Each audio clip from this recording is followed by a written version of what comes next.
whatever industry you pick, if you outwork everybody, if you try to be a little smarter than everybody, if you try to be a better salesperson than everybody, if you try to be better prepared than everybody, you've got your best chance. Because if you don't do it and somebody else does, I have the saying, work like someone's trying to take it all away from you. Work like someone's spending 24 hours, working 24 hours to take it all away from you. And that's kind of the way I look at it. What would you say is the number one reason why people fail? Lack of brains, lack of effort. Lack of brains, lack of effort. Yeah, they don't do the work. They don't learn, when you walk in the room, but when you start a business and you start to talk about somebody, you're never in a vacuum with no competition, unless you're just extremely lucky. And if there's going to be competition, that means somebody else knows your business as well as you do when you get started. And if you walk into a competitive environment and they still know more about the business than you do and more about your customers, you're going to lose. But most people don't consider that. They don't do the work. They don't learn more about their industry. They don't know even about their business. And so you've got to put in the effort to know more about your industry than anybody else.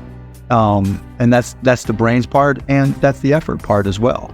Because look, if you're competing with me, you better know what you're doing. Otherwise, I'm going to kick your ass, and you're not going to outwork me. And so, the combination is usually what kills businesses early on more than anything. You could, within a 5-10 minute interview, say, this dude's not going to make it as an entrepreneur. Yeah, I can typically tell, right? I can tell but by their passion. I can tell by their focus.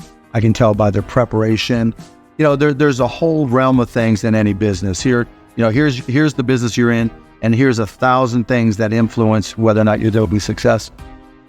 Through my experience in businesses, I can put myself in his position and say, okay, here are 900 of the 1,000 things he has to be aware of, and then go through and ask.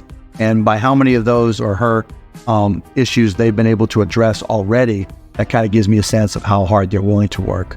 And I can tell by the questions they ask me. So all I have to do is say, okay, what do you want to know?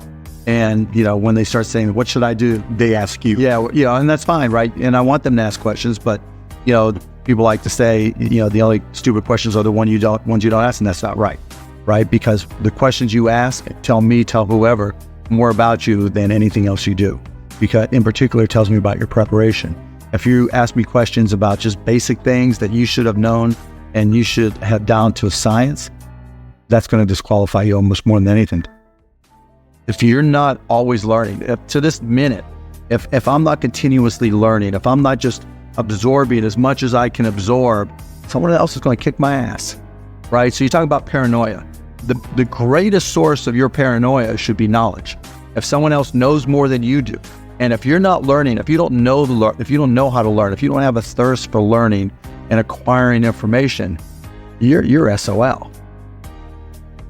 Do you think there needs to be a healthy level of paranoia? Oh, absolutely. There needs to be. Oh, yeah. I mean, I always say, for every one of my businesses, I said, what would I do to kick my own ass? Right? So whatever business you have, there's somebody trying to put you out of business. There's somebody trying to take a bite out of your business, and it's better for you to figure out how they're going to do it rather than they do it. And so, yeah, that's being paranoid. And so you have to be paranoid. You have to anticipate other people's next moves, and you can't ever, downplay the competition. I was at a business plan competition this morning at a college, and they were kind of being dismissive of the competition. And so you can't ever do that. They're out there trying to take you down, and they're not just going to sit still. And if you're good, really, really good, you're going to inspire them to work even harder, faster, better. And so you have to be, very self-aware of what you're good at and what other people are good at. And, a healthy dose of paranoia makes a big difference. Is very helpful. Let's transition to a different subject with college. Uh-huh. You went to IU. Yep. Right now, you got a lot of people that say, forget about school. Drop out of school. They're idiots. So you think they're idiots? Tell me why. If you're going to have and run a business, if you don't understand accounting, you're already behind the 8 ball. Can't you hire a guy that knows how to? But then they still have to communicate to you. Your accountant might tell you you're profitable, but your cash is going down. Not understanding the breakdown. And when you don't, do you think you need college to learn that? Yeah, I think you do, right? Because it may not, for some people, look, if you're so self-motivated that you can take an online course in accounting and teach yourself everything, you're way ahead of the game anyways. But most people aren't. I don't care if you go to a community college and take accounting and spend $99 for the class. Just, spending the money forces you to be more obligated to do it. But accounting finance, lesser extent marketing, sales if the school offers that. These are all that's the language of business. And so while it's possible to teach yourself these things, and while it's possible to hire them, when you're starting your own company, you don't want to have to spend money hiring an accountant.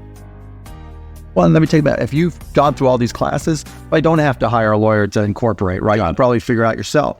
And so your cost of opening up a business drops, but even more important than all that, that's the blocking and tackling. That's the language of business. You know, the thing I learned at Indiana that was more important than anything else, I learned how to learn. And learning became far more important to me, because the one certainty in business is that it's always going to be changing. How does one entrepreneur increase the speed and areas that they can increase? There's certain things you can't control. Speed in one way. Speed of growing your business. All right. So how fast can I grow? Yeah, I mean, it just depends. You've got to know your own skill set, right? And you've got to know how that fits within your company's life cycle. You know, some companies are slow grind, and you just have to understand that, and you've just got to bide your time until it starts to click, and then grow with it quickly. You know, if you're trying to release a product that needs to be ubiquitous, you've got to go as fast as you can, and then, you know, release a product. Yeah, a launch. Yeah, and you know, there's a lot of people who will say, you know, perfection is the enemy of profitability, right? And that doesn't mean you have to wait till it's a perfect product. It really just depends on what the product is. It, you know, a barbershop, right? Is it an app? Is it a service? Is it a product? But, you know, the key is looking for the low-hanging fruit. What customers are willing to write you a check or commit to it, you know, so that they're willing to integrate it into their daily lives or integrate it into their daily business. And so getting a commitment either through time or revenue is typically what I look for. And so if I can get a commitment, then I'm going to be able to learn. I'm going to see how they use it. Do they sustain usage? And then once I get the next one, you know, hopefully it came a little bit faster than the first one, then I can ask for referrals, and then the next one, then the next one. And I just try to ramp it up. You know, when I bought the Mavs, we had no season ticket holder base. And so literally it was a matter of just putting a list of former season ticket holders in a white pages back then, you know, on my desk next to my phone and making phone calls. You? Yeah, me. Yeah, because if I'm not going to do it, how can I expect somebody else to do it, right? So just get on the phone. Hey, this is Mark Cuban. I'm the new owner of the Dallas Mavericks. You know, I'd like to invite you back for again. It's not, though. This is my business. You can't get regular sales guys or something to make those calls once they get to a quarter. You're a guy that's a billionaire. You're making those calls. But that's all, you know, and that's fine and good, right? Because everybody's got their own goals, right? But still, I don't want anybody at the Mavs to be able to say, well, he's not willing to do the work, right? There's, you know, if I walk around, I'm picking up all the papers. I'm not saying go get that picked up. I'm like, okay, that's trash. I'm picking it up. But in terms of speed of growth, it's really, you got to get that first customer first. And then when you get that first, what did you learn? Reiterate, get that next customer. And then hopefully as you learn more and more through the process, then the next one becomes by even faster. You know, alluding to it earlier about entrepreneurs being born or built, you know, and I think I knew I was wired to be excited about business. How or why, I don't know, but you know, and there's certain guys that have the genetics to jump out at the gym, right? There's certain guys, you know, that, you know, when they golf, they have the muscle memory and the discipline. You know, Dirk Nowitzki may not be the most talented guy in the NBA, but his discipline and his focus to do what's necessary to be successful, he's willing to do, and combine it with being 7 feet tall and being skilled, you know, it makes him an amazing basketball player. So it's understanding what your skill set is, finding the right place to use those skills, and then going for it. You know, will that make you $250,000? It depends if you pick the right industry. You know, I started my first business when I was 12. I was buying and selling baseball cards, buying and selling stamps. Anything I could do to make money, I was hustling and trying to do. So I was into business, but I not so much where it was all my friends were into it with me, so they wouldn't know.